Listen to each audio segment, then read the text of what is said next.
Ces mécanismes indirects, s'ils étaient les seules explications à l'inaction des politiques pour réduire les inégalités, ça ne nous ferait pas dire qu'on a un problème de dynastie. Si c'était qu'un problème d'éducation des politiques et des gens en général, alors il suffirait de faire, des vidéos sur YouTube.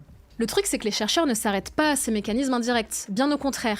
Ils pointent aussi de nombreuses influences directes entre super riches et politiques. Et oui, parce qu'il n'y a pas simplement eu un dîner entre un milliardaire et le président. Cette proximité entre les riches et le politique, on la retrouve dans leur mode de vie, dans leur quotidien.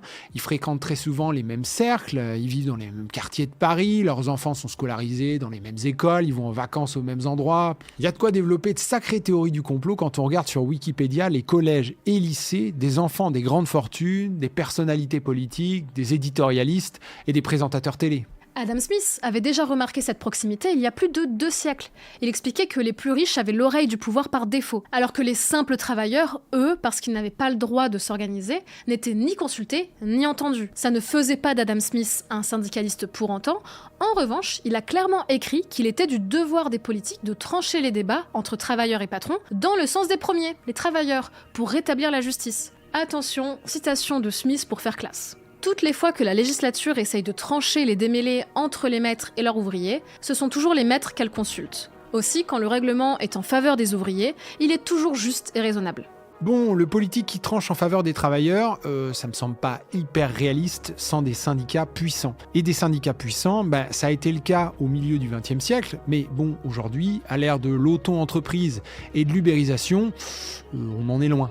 Autre explication, le pantouflage. Il y a des allers-retours permanents entre le monde des affaires à haut niveau et le monde politique. Macron lui-même était un banquier d'affaires, et pas un banquier d'affaires en mode stagiaire en bas de la pyramide, proche des intérêts des cols blancs en général.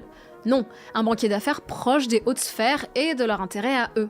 Et puis, les milliardaires achètent des médias, financent des think tanks. Ils positionnent leurs pions. Ça leur permet de nier d'intervenir directement, alors qu'en réalité, c'est quasiment ce qui se passe. Et en effet, un Bolloré ne dit certainement pas à un Hanouna ce qu'il doit raconter à l'antenne.